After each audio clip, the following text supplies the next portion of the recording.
여러분 안녕하십니까? NBS 뉴스 24입니다. 배추와 묵값이 당분간 강세를 이어갈 것이란 전망이 나왔습니다. 가을 장마와 태풍 등으로 망가진 물량이 많은 데다 재배 면적이 지난해보다 줄어섭니다. 네, 당근과 양배추도 기상 악화로 인한 작황 부진으로 가격 강세를 지속할 것으로 예상됩니다. 한국농촌경제연구원의 12월 엽근 채소 관측을 김인경 기자가 보도합니다. 이달 배추와 묵값이 강세를 보일 전망입니다. 한국농촌경제연구원은 최근 발표한 12월 엽근 채소 농업 관측을 통해 이같이 내다봤습니다. 농경연이 전망한 12월 배추 도매값은 10kg들이 상품 한 망당 7,500원 내외. 지난해에 비하면 2배 이상, 평년에 비하면 70% 이상 오른 금액입니다. 가장 큰 원인은 생육기 기상 악화에 따른 작황 부진입니다. 가을 장마와 잇따른 태풍 등으로 강원, 영남, 충청 지역 등지의 가을 배추 출하가 예년보다 일찍 끝났고 겨울 배추 또한 생육 초기 집중호우로 무름병, 뿌리 썩은 병 등의 발생이 많았던 것으로 분석됩니다. 겨울 배추 생산 단수는 지난해보다 16% 줄어든 시바르당 7,795kg에 그칠 전망. 배추 생육기 9월에서 10월까지 세 차례 태풍이 발생을 했거든요. 전반적으로 12월 달에 주로 출하되는 가을이나 겨울 배추 출하량이 감소를 했고요. 그래서 가격 자체는 예년보다는 높을 것으로 예상이 됩니다. 겨울 배추도 정식기가 9월 달이거든요. 9월 달에 이제 태풍이 많고 비가 많았잖아요. 겨울 배추 초기 이제 정식기 때 비를 많이 맞아가지고 지금 이제 병이 많이 나오는 거죠. 이에 따라 배추 생산량은 대폭 줄어들 것으로 보입니다. 올해 가을 배추 생산량은 지난해 평년보다 각각 21%씩 감소한 111만 3천 톤으로 전망됩니다. 농경연은 올해 산 겨울 배추 생산량 또한 지난해보다 26%, 평년보다 5% 줄어든 32만 4천 톤으로 내다봤습니다. 이달 무 도매값은 20kg 상품 한 상자당 2만 원 안팎으로 예상됩니다. 지난해나 평년보다 2배 이상 껑충 뛴 가격입니다. 원인은 출하량 감소. 농경연은 9월에서 10월 잇따른 가을 태풍의 영향으로 올해 가을무 생산량이 39만 2천 톤 내외로 전망된다고 밝혔습니다. 지난해 평년보다 각각 16%씩 줄어든 물량입니다. 올해 산 월동무 생산량 또한 지난해보다 26%, 평년보다 21% 줄어든 26만 8천 톤 내외로 전망했습니다. 특히 월동무는 태풍으로 파종이 제대로 되지 못하면서 재배 면적이 평년보다 줄었고 태풍에 직접 피해를 입은 제주 동부 지역의 작황이 좋지 않은 것으로 조사됐습니다. 금년 12월은 가을 장마와 태풍으로 인한 폐장 면적 증가와 작황 부진으로 가을 및 월동무 생산량이 감소하면서 전체 출하량이 적을 것으로 전망됩니다. 이 때문에 12월 가격이 전년과 평년보다 높고 전월과는 비슷할 것으로 예상되는 이유입니다. 가을 태풍은 당근과 양배추에도 큰 영향을 끼쳤습니다. 당근의 12월 도매 가격은 20kg 상품 한 상자당 4만 7천 원 내외로 전망됩니다. 평년보다 2배 이상 높은 수준입니다. 올해 산 겨울 당근의 경우 태풍의 영향으로 단수가 평년보다 17% 낮은 시바르당 3,004kg에 그치면서 생산량 또한 평년보다 29% 줄어든 3만 7천 톤으로 추정됩니다. 양배추의 12월 예상 도매 가격은 8kg들이 상품 한 망당 9,500원 수준. 이는 평년의 2배에 가까운 금액으로 기상에 따른 작황 부진이 가장 큰 원인으로 꼽힙니다. 농경연은 이 같은 엽근 채소 가격 강세가 내년 1월까지 계속될 것이라고 전망했습니다. NBS 뉴스 김인경입니다. 12월에도 양념 채소류 가격 약세가 지속될 전망입니다. 마늘과 양파, 건고추 모두 지난해와 평년에 비해 낮은 가격을 기록할 것으로 예상되고 있는데요. 한국농촌경제연구원의 12월 양념채소 관측을 강창호 기자가 보도합니다. 한국농촌경제연구원은 12월에도 마늘값은 약세일 것이라고 전망했습니다. 농경연이 발표한 12월 농업 관측에 따르면 이달 깐마늘 도매 가격은 상품 1kg당 4,100원 내외로 전망됩니다. 이는 지난해 12월 가격 5,901원보다 31%, 평년 12월 가격 6,485원보다 37%가량 낮은 가격입니다. 농경연은 마늘값 약세의 원인으로 소비자들의 김장 수요 감소를 지목했습니다. 배추와 묻은 김장 채소의 가격 강세가 이어지고 있는 데다 김장을 하려는 사람들도 점점 줄어들고 있기 때문입니다. 가정 내 김장 수요가 전년보다 더 감소했고 김치를 사 먹는 부분들이 훨씬 더 많아지고 김장용 수요가 지금 12월 달 초까지 있어야 됐는데 그 부분이 좀 줄다 보니까 가격이 상승하지 못하고 양파값도 약세를 면치 못할 것으로 전망됩니다. 농경연은 이달 양파값을 상품 1kg당 650원 내외로 전망했습니다. 지난해 665원과 평년 940원에 비해 각각 2%, 32%가량 낮은 수준입니다. 농경연은 작황 호조로 2019년산 양파 재고가 증가한 점을 양파값 약세의 이유로 꼽습니다. 농경연 조사에 따르면 11월 말 기준 양파 재고량은 37만 4천 톤으로 평년보다 14% 많은 것으로 추정됩니다. 일단 양파 재고량 자체가 상년보다 상당히 많기 때문에 그래서 그 가격이 평년보다 낮은 거고요. 12월 건고추 값도 지난해와 평년에 비해 낮을 것으로 전망됩니다. 건고추 상품 600g당 도매 가격은 지난해 12월 12,010원, 평년에는 9,470원을 기록했습니다. 농경연은 2019년산 고추 생산량 증가가 가격 약세의 원인이라고 진단했습니다. 올해산 고추 생산량은 재배 면적 확대로 인해 2018년산보다 10% 증가한 78,437톤으로 조사됐습니다. 한편 2020년산 마늘 재배 면적은 평년 대비 증가할 것으로 전망됩니다. 농경연 조사에 따르면 2020년산 마늘 재배 면적 추정치는 2만 5천 헥타르 내외로 평년 재배 면적 2만 4,603헥타르보다 2% 증가할 것으로 보입니다. 올해 최악의 마늘값 약세를 겪었지만 농가들의 대체 작목이 마땅치 않기 때문으로 분석됩니다. 내년 양파 재배 면적은 평년에 비해 감소할 것으로 전망됩니다. 농경연의 2020년산 양파 재배 면적 추정치는 17,723헥타르로 평년 재배 면적 2만 404헥타르보다 13% 감소할 것으로 예상됩니다. 단위 면적당 수익이 마늘에 비해 상대적으로 낮은 양파 농가들이 올해 약세였던 가격 동향에 더 민감하게 반응한 것으로 분석됩니다. 내년 고추 재배 의향 면적도 감소할 것으로 예상됩니다. 농경연의 조사에 따르면 2020년산 고추 재배 의향 면적은 3만 헥타르 내외로 평년보다 4%가량 감소할 것으로 추정됩니다. 건고추 가격 약세와 고추 재배 농가의 고령화가 영향을 미친 것이 주된 이유입니다. 본격적인 김장철을 맞았지만 김장철 특수는 양념 채소류를 비껴가는 모양새입니다. 연중 계속되는 가격 저공 비행에 농가들의 시름이 깊어지고 있습니다. MBS 뉴스 강청호입니다.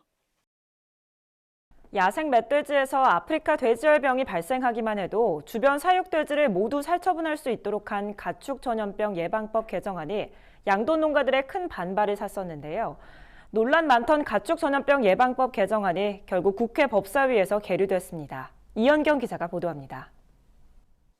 아프리카 돼지열병이 야생 멧돼지에서 발생했을 때 주변 양돈 농가의 사육돼지까지 살처분할 수 있도록 한 가축 전염병 예방법 개정안이 국회 법제사법위원회에서 계류됐습니다. 이번에 계류된 개정안에는 멧돼지와 같은 가축 전염병 특정 매개체에 제1종 가축 전염병이 발생하면 그 특정 매개체가 있거나 있었던 장소 인근의 사육 가축을 모두 살처분할 수 있도록 하는 내용이 담겼습니다. 이에 정점식 자유한국당 의원은 야생 멧돼지에서 아프리카 돼지열병이 발생했다는 이유로 양돈 농가의 살처분 명령을 내리도록 한 것은 개인의 재산권을 심각하게 침해하는 법률안이라고 지적했습니다. 정성호 더불어민주당 의원도 법에 분명한 기준과 원칙이 마련되지 않아 개정안이 시행되면 일선 행정기관에서 지나치게 살처분을 진행할 우려가 있다며 해당 법안을 계류, 재검토할 것을 요구했습니다. 이에 여상규 법사위원장은 살처분 기준이 불명확하고 농가 재산권이 제약될 우려가 있다며 개정안 계류를 결정했습니다. 여 위원장은 개정안 내용을 보완하는 과정에서 생산자 단체인 대한한돈협회의 의견을 충분히 수렴할 것을 소관부처인 농림축산식품부에 주문했습니다. 현재 가축 제20조 전항에 대해서 법사위에 계류 중인 사항, 우리 자체적으로 제도개선위원회에서 우리가 어떻게 농가들의 의견을 담을 것인지 사전에 회의를 해서 농림부하고 협의하려고 대책 진행 중입니다. 한편 한돈협회는 이번 개정안이 정부의 과도한 살처분 정책에 반대하고 있는 대다수 양돈 농가를 비롯해 전문가의 뜻과는 전혀 상반되는 내용이라며 절대 수용할 수 없다는 입장입니다. 또 개정안이 계류된 것이지 삭제된 것이 아닌 만큼 긴장감을 늦출 수 없다면서 농가의 재산권 침해 등 법적 근거를 제시해 해당 개정안을 반박할 방안을 마련 중이라고 밝혔습니다. NBS 뉴스 이영경입니다. 국회가 필리버스터 정국으로 내년도 예산안을 법정 처리 시한 내에 처리하지 못하는 등 사실상 마비 상태입니다. 국회 파행으로 쌀 목표 가격 결정이 미뤄지고 공익형직불제 재정 규모 증액 여부도 불투명해졌습니다. 보도에 윤슬기 기자입니다. 오늘을 기준으로 정기국회 회기가 5일 남았습니다. 하지만 공직선거법 개정안 등 패스트트랙에 오른 법안을 두고 자유한국당이 무더기 필리버스터 전략으로 맞서고 있어 정기국회 처리가 오리무중에 빠졌습니다. 한국당은 지난달 29일 국회 본회의에 상정 예정이었던 199개의 안건에 대해 필리버스터를 신청했습니다. 이에 맞서 더불어민주당이 아예 본회의를 무산시켜 회기 종료를 앞둔 정기국회가 올스톱된 겁니다. 이 때문에 2일이었던 법정 처리 시한을 넘겨 내년 예산안도 지각 처리를 면하지 못하게 됐습니다. 한국당이 필리버스터 카드를 꺼낸 이유는 3일 본회의에 자동 부의된 고위공직자 수사처 설치 및 운영에 관한 법률안과 앞서 지난달 부의된 공직선거법 개정안 등의 패스트트랙 법안 처리를 원천 차단하려는 데 있습니다.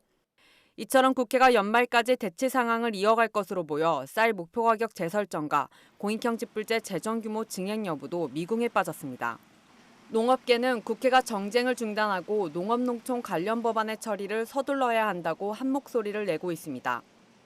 금년 연초부터 농민단체를 포함한 농어민 전체가 목표 가격 설정에 대해서 줄기차게 요구를 했는데 지금 12월이 됐는데도 여전히 국회가 지금 파행이 1년 동안 지속되고 있거든요. 공익형직불제 개편안이 국회에서 또 조속히 통과돼야 되고, 그리고 목표 가격도 연내에 처리되어야만 가능한 부분인데도 조속히 국회가 정상화되어서 공익형직불제 개편안과 목표 가격 설정 부분을 빨리 해결해 주시기를 다시 한번 부탁드립니다. 한편 한국농축산연합회 소속단체들은 지난달 조정식 민주당 정책위 의장 등과 간담회를 갖고 공익형직불제 재정 규모와 쌀 목표 가격에 대한 요구 수준을 종전보다 완화해 제시한 것으로 알려졌습니다. 농민단체 측이 제시한 직불제 예산은 2조 6천억 원 이상, 80kg 기준 쌀 목표 가격도 21만 4천 원입니다. 여야가 합의를 보지 못할 경우 직불제 예산은 2조 2천억 원의 정부안으로 통과되고 쌀 목표 가격 결정이 또다시 해를 넘길 수 있다는 판단에서 내놓은 중재안인 겁니다. 하지만 한국당은 직불제 예산으로 3조 원 이상, 목표 가격으로 22만 6천 원을 주장하고 있어 여야 간의 적자는 논란이 발생할 것으로 예상됩니다. MBS 뉴스 윤슬기입니다. 다음은 지역 뉴스입니다. 경기도가 아프리카 돼지열병 ASF로 인한 피해 농가들의 재기를 돕기 위해 피해 농가에 한해 농업발전기금 대출 한도액 상향 조정을 추진합니다. 도는 1억 원이었던 시설자금 대출 한도를 피해 농민에겐 3억 원, 피해 법인에겐 5억 원까지 상향 조정하고 경영자금 역시 피해 농민은 6천만 원에서 3억 원으로 법인은 2억 원에서 4억 원으로 높일 예정입니다. 도는 대출 한도를 높이기 위해 현재 농업발전기금 조례 시행규칙 개정 작업을 추진 중입니다. 이에 따라 도내 피해 농가들은 이르면 내년 초부터 관할 시군을 통해 농업발전기금을 지원받게 됩니다. 경상남도가 결혼 이주 여성의 안정적인 정착을 유도하고자 2020년 설 명절 친정 방문 사업 대상자를 공개 모집합니다. 지원 대상은 그간 생활이 어려워 오랫동안 친정을 가보지 못한 도내 결혼 이주 가족으로 희망하는 다문화 가족은 해당 거주지 시군 다문화 가족 지원센터에 신청 서류를 작성해 제출하면 됩니다. 단 시군별로 접수 기간이 다르므로 자세한 사항은 거주지 시군 다문화 가족 지원센터로 문의해야 합니다. 도는 1차 선정된 가족들을 대상으로 심의선정위원회를 거쳐 최종 대상자를 확정할 계획입니다. 전라북도가 2020년 축산 분야 정보통신기술 융복합 확산 사업에 대한 예비 신청을 오는 6일까지 받습니다. 신청 희망 농가는 축사가 위치한 시군 축산부서를 통해 신청 자격과 절차 등을 확인한 후 예비 신청하면 됩니다. 선정된 축산 농가에는 15억 원 한도 내에서 사업비가 지원되며 사업비는 국비 30%, 융자 50%, 자부담 20%입니다. 도는 예비 신청자의 농장 컨설팅을 마친 후 본 사업의 신청과 접수를 받아 최종 대상자를 선정할 계획입니다. 아울러 2022년까지 도내 스마트 축산 화율을 1,300가구로 확대할 계획입니다. 충청남도 농업기술원 양념채소연구소는 최근 액상유황 연면 시비로 마늘 기능성 물질인 알린 함량을 12% 이상 증가시켰다고 밝혔습니다. 알린은 마늘에 함유된 기능성 성분으로 항암 효과가 매우 높은 것으로 알려진 알리신의 전구 물질입니다. 이번에 개발한 농법은 토양이 아닌 식물의 잎 표면에 액상유황을 뿌리는 방식입니다. 도 농기원에 따르면 홍삼 품종의 0.3%의 액상유황을 5월 상순경 1회 연면 시비했을 때 알린 함량이 45.9mg에 달해 40.76mg인 무처리 대비 12.6%가 높았습니다. 이에 도 농기원은 도내 마늘 재배 농가의 관련 기술을 조속히 지급할 계획입니다. 농업에 관한 어려운 용어나 개념을 알기 쉽게 풀어드리는 풀어쓴 농업백과 시간입니다.